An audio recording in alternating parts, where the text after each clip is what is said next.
यहाँ आस पास में बहुत से कॉलेज और यूनिवर्सिटी में पढ़ने वाले नौजवान जो आजकल यूट्यूब से दीन सीख रहे हैं, गामदी और मिर्ज़ा इंजीनियर जैसे फितनों से मुतासर हैं।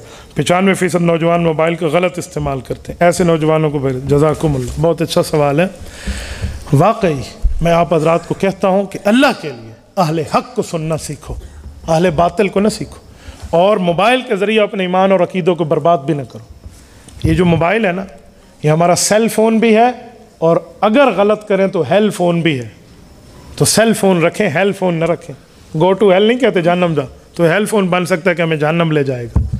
इस पर जो हम 10 मिनट में बुराइयां देख सकते हैं ना, हमारे बाप दादाओं ने 100 साल में भी नहीं सोची थी।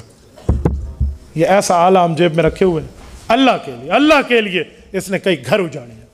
इसका सही इस्तेमाल करो, सही इस्तेमाल। कुरान करीम सूरत यासीन के 4थे रकूब में है, 23वें पारे में रब फरमाते हैं वतुकल्लिमुना अयदीहिम, क़यामत में हाथ मुझसे बोलेगा। अगर हाथ बोला कि ये यहाँ इस वेबसाइटों पे चलता था, क्या जवाब देंगे रब को? इसलिए ठीक इस्तेमाल करो। और इंजीनियर मिर्ज़ा और गामदी जैसे बंदों को सुनने से मैं तरदीद करते हुए आपको कहता हूँ, दीन सीखना है तो दीनदारों से सुनो। मुझे बताएं, आपको गाने की दुकान से तबलीग का सामान मिलेगा या रेवेंट के हमारे हजरात से मिलेगा?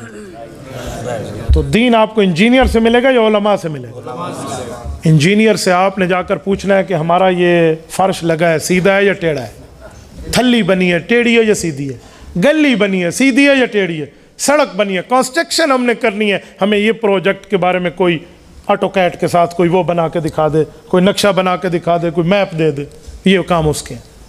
वो इंजीनियर साहब अगर आलिम भी हो ना तो हमें मसला नहीं है, वो आलिम नहीं है। मैंने एक इंजीनियर के स्टूडेंट से बात की तो वो उनके ब्लाइंड फॉलोवर हैं, अंधे हैं। मुझे कहते हैं अच्छा किस आलिम की डिग्री वो ले, बरेलवी के लिए, देवबंदी के लिए, आले हदीस के लिए? मैंने कहा चलो किसी की तो ले ले, आलिम तो हो। इसका माने उसके पास किसी आलिम की डिग्री नहीं है, ये तो तू मान गया।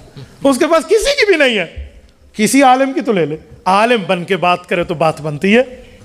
इमाम शाफ़ई रहमहुल्लाह से किसी ने आलिम और गैर आलिम से बहस करते वक्त का सवाल किया तो इमाम शाफ़ी ने फरमाया, जब भी मैंने किसी आलिम से बात की है तो मैं जीत गया हूँ, और किसी जाहिल से मुझे वास्ता पड़ा है तो मैं हाथ बांध के हार गया हूँ, बाबा मुझे छोड़ दे। इमाम शाफ़ी रहमहुल्लाह अल-मुतवफ़्फ़ा 204 हिजरी, उस ज़माने का बंदा है जुमला कह रहा है। तो इंजीनियर को पहले आलिम तो बन जाए। आलिम और इंजीनियर होना हमें प्रॉब्लम नहीं है। आप मुझे एक बात बताएं, हज़रत जी पीर ज़ुल्फ़कार अहमद नक्शबंदी दामत बरकातुहुल आलिया इंजीनियर भी हैं और आलिम भी हैं, हाफिज़ भी हैं और पीर भी हैं। हमें कभी कोई एतराज़ रहा है? हम अब भी कहते हैं हज़रत का मसला सर आँखों पे। आलिम भी है ना, तो इस इंजीनियर को आलिम बन जाकर इतना शौक है। आलिम नहीं बनेगा, उलमा खिलाफ बोलेगा। आप मुझे बताएं, दवाई देना बशीर मोची का काम नहीं है, डॉक्टर का काम है।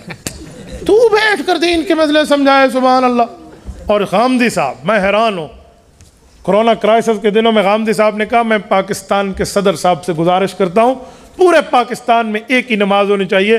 सदर साहब वहाँ पर बैठकर इमामत कराएं और ऑनलाइन इंटरनेट पर नमाज शेयर हो और हर बंदा अपने घर में बैठ के बाजमात नमाज पढ़े।